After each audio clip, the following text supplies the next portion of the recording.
Right, we are all good to go. Great. Welcome, everyone, to tonight's career skills workshop on the topic of emotional intelligence in group dynamics and conflict management. This event is being brought to you by the CUNY SPH Office of Career Services. And I am Tina Lynn. My pronouns are she, her, and I am the SPH Career Coach. And I'm joined today by my colleague, Carolini, who is the Special Projects Assistant for the Career Skills Academy.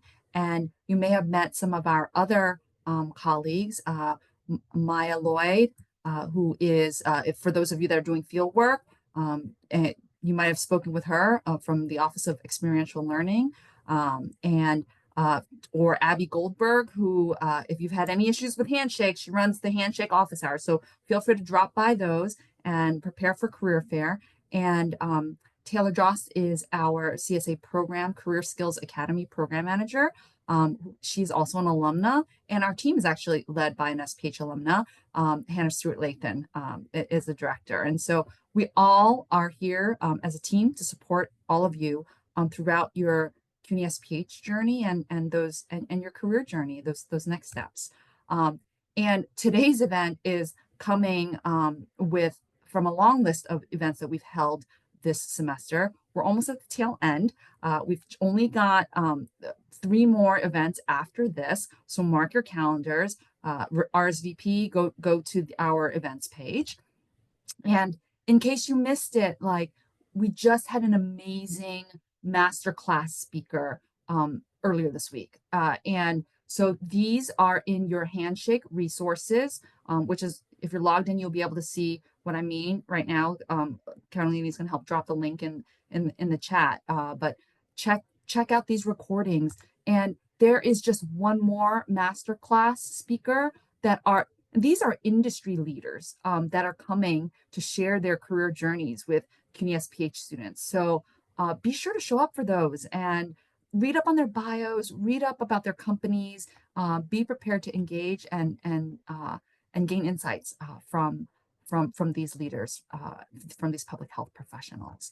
And so just to know what to expect today, our agenda is broken up into 3 parts. The first part will be kind of like a quick career presentation on the types of conflict and components of emotional intelligence. And then this part is like the information and the ideas, but really where this takes, where the rubber meets the road is connecting in community and in those breakout rooms where we'll do this pair and share for talking through scenarios in applying EI and sharing out sort of like some of that your personal assessment of and those reflections from that career journal that we had earlier. And then we'll regroup as a large group to debrief those scenarios as well as address any other questions that came up. So that's kind of like what to expect today. And kind of like this idea of conflict, like why is there conflict? And I think like in a way, it's sort of like because of our humanity and our diversity, we're naturally different. And it's great to be on a team with with people that have different perspective, different skill sets. And so like kind of like as sort of like the it, sort of like having a good tool, like a Swiss Army knife, right? Like it could be like there's this adage about like iron sharpens iron, like so that's like a great way for like where conflict can build deeper relationships. But then there's like another adage, it's like death by like 1,000 cuts, right? So like which way are we going to manage through these conflicts and how we manage them? And so kind of like the types of workplace conflict that come up kind of can be generally grouped in like 3 areas. One is around like the tasks at hand, sort of like what needs to be done. Another could be like deeper around like values, like differences in values and perspectives. And another is just kind of like relationships, workplace relationships.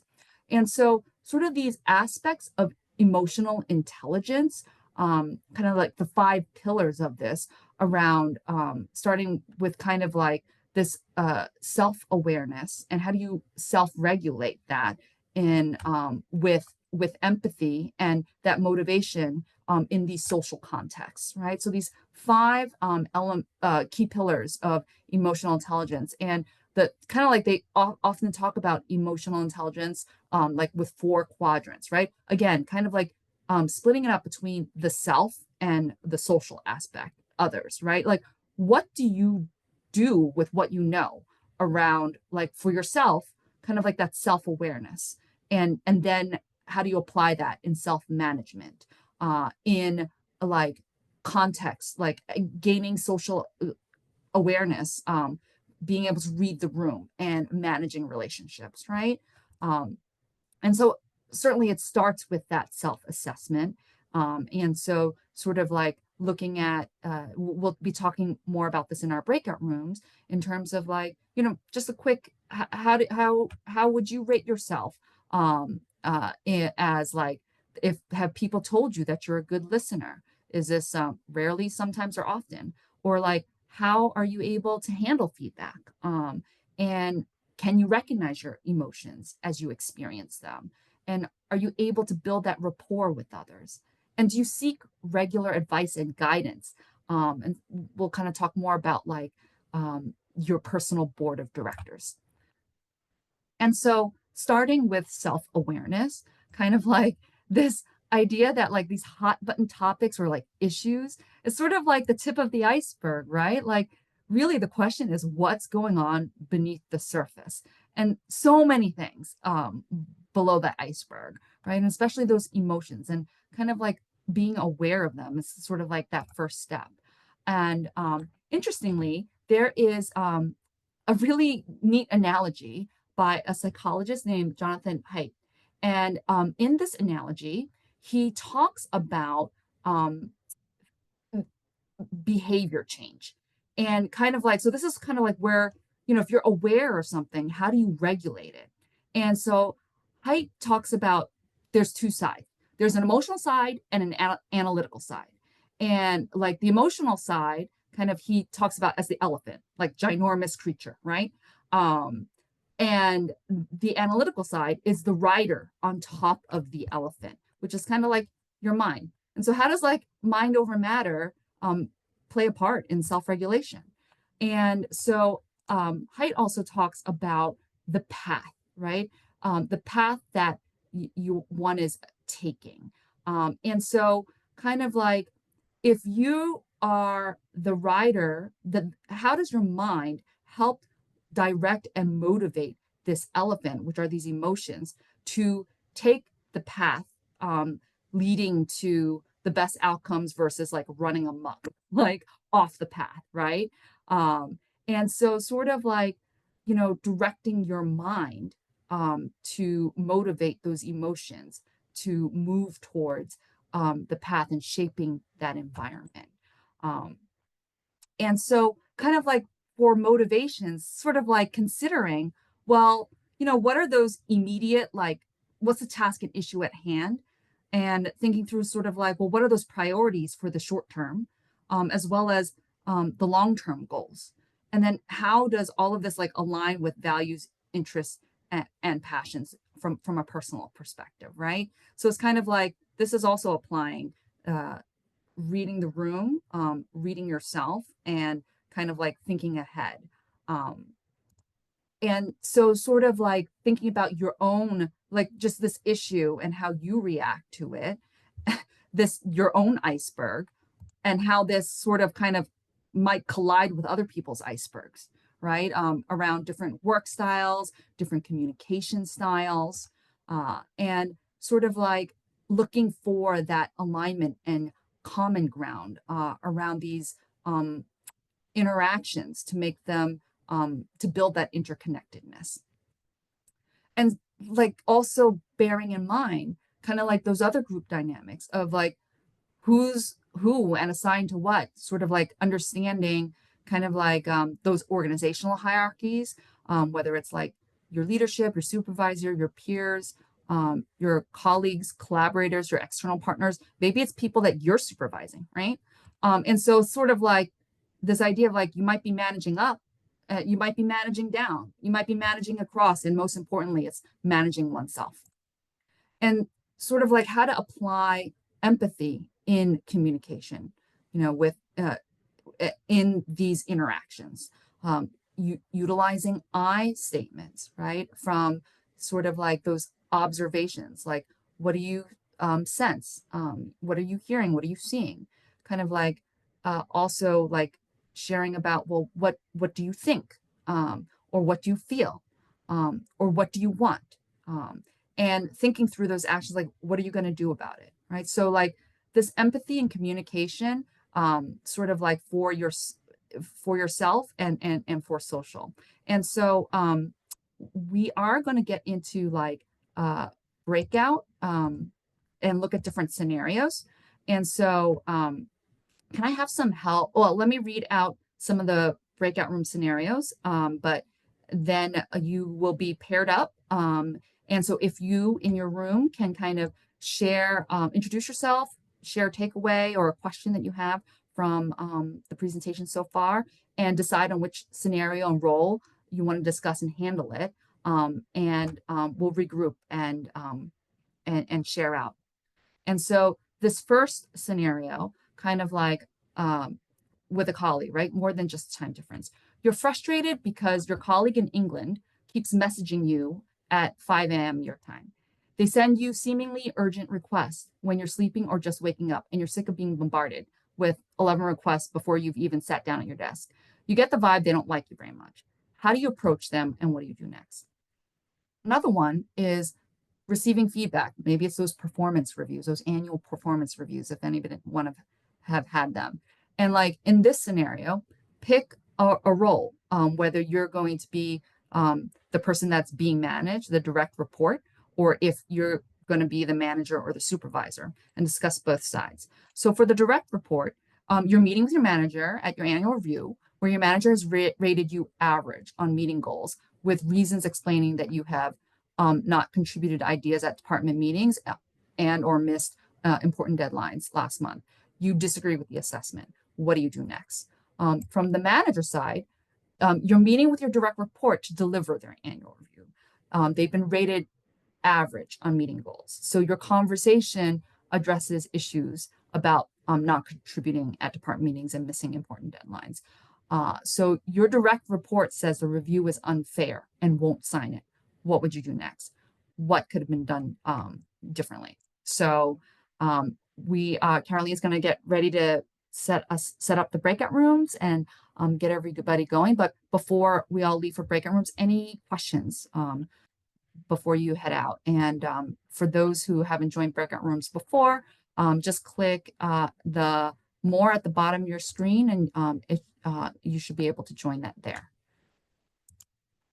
And we will give about 10-15 minutes for the breakout room time, and then welcome you back. You don't have to do anything. You'll just be pulled back into the main room, and I'll be zooming around to kind of check in and see how things are going and see if there are any questions. But we hope that you will enjoy this time together in discussing these things, and then we can come back and discuss them as a large group. Does it sound good? Cool. All right. Thank you for launching those breakouts. Please feel free to set up career coaching one-on-one appointments.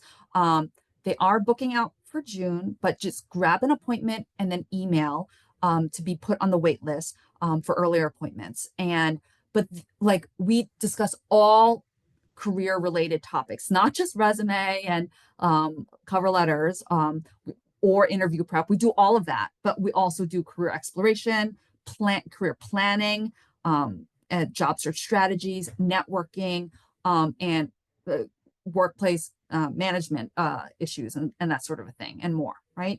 And so kind of like that decision making, right? Around there's always a path of action. What are your options? Yeah, you could give up. Where's that going to lead you? Is that where you want to go? Or what are options? What's option A, B, C, and what are the risk and rewards of any of those options, right? And so like talking through those scenarios as it relates to your individual situation, we do that in career coaching.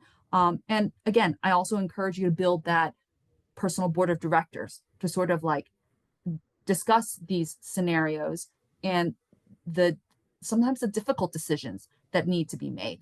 And then as you think about those decisions, how do you want to step into them with the support? Because I really loved, William, what you said earlier, kind of like how to be preventative, right? Like this shouldn't be at the annual review, it shouldn't be the first conversation, right? But building that runway, a long runway for all of these relational interactions and building strength in them, right? How to be preventative. That's spoken from a true public health professional, right? And how to apply these public health principles even in our own work, in our own life. So Vivian, please, I see your hand up. I really love building your board of directors, or even in general life. I see that as like, and I've started to do that more later in my career. I probably would have benefited from it much earlier, just like a mentor, even if it's unofficial, right? Like it may not be your supervisor, right, who is the best person to coach you. And I don't know if it was Irene who was speaking earlier about just having that incident where she was hoping to kind of contribute to her workplace and get maybe something academic out of it, but not finding the support there. That's really real. I think, unfortunately, there are a lot of workspaces in our field where the supervisors might be toxic, or they might feel like, hey, they didn't do that for me, so why am I going to do that for you, right? And so I think as you start to kind of bump against some of these challenges that you might have trying to grow academically and professionally, just look for other mentors.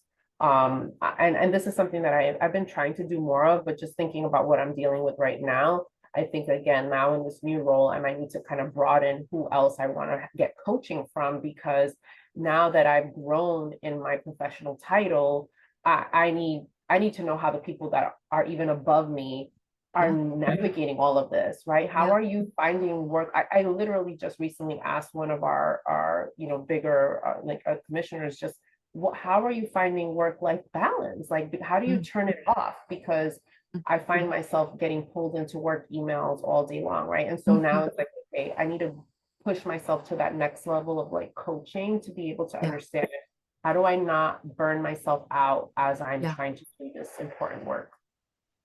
Thank you, Vivian, for sharing, kind of like leveling up, right? Because as you grow as in your career and in your positions, to sort of like even expand that network of support, and to take care of yourself, like setting boundaries is one thing, being disciplined in living out those boundaries or healthy boundaries, right? And defining what those are and living by them, to find that sweet spot. I mean, that's also like a muscle and practice. Like it's a process, right? And to be kind to yourself that it is a process, right? But as you work through that process and building your team, building your tribe, and continuing to practice, like it'll come and just kind of like keeping positive through it and taking good care of yourself, and giving yourself that space too. So really appreciate what everybody's been sharing. Would really love to hear your feedback on today's time together. And Carolini, if you can help me drop the link to the workshop survey, would really appreciate your taking the few minutes to kind of share your feedback, because we develop these workshops and these sessions based off of what you all share. And like, again, this topic of like finding balance, especially in these times of change and uncertainty, please do not hesitate to reach out to the CUNY Page Counseling and Wellness Services, because they are here for you too. Like our office is here for you too, as well as our Dean of Students, who hosts a weekly Wednesday office hours to just chat through any of your concerns, challenges, or ideas. Like we need each other through these times, and we're better together. So please don't hesitate to leverage your CUNY Page team. And, again, like so many resources in the Handshake Library, on this topic of emotional intelligence. Like, I really appreciated what Alicia Voorhees shared with our students this week, and she was very frank and open about her own experiences too. So I highly recommend checking out the resource and the recording for this. And there's a bunch of other events coming up. Don't miss the last masterclass of this semester. And there's a few more workshops as well that kind of tie into some of the questions that some folks had. And our career fair is coming up, so please get onto Handshake. If you have any issues with Handshake, stop by Handshake office hours, talk to Abby, check out the career fair webpage, sign up for the sessions in the career fair using Handshake. Do your homework. If you need help, reach out to us. And kind of like this idea that your career journey, it is a marathon. It is not a sprint, right? So train for the distance and build your tribe, because it really does take a village. So build that team. And we just want to thank all of you all for being here today. And I'll stay on for a few more minutes if there are any questions. But in continuing our tradition of our time together, please feel free to, we have a one-word checkout tradition. So, as you head out today, feel free to drop in the link. Like, how are you feeling after we've invested this 1 hour time together on this topic? So just share how you're feeling as you're heading out. And I'll stay on for questions. But thank you all so much for being here tonight. And I'll look forward to connecting with you all, hopefully sooner than later at some of these events or at one-on-one coaching. So thanks, everybody. Any questions?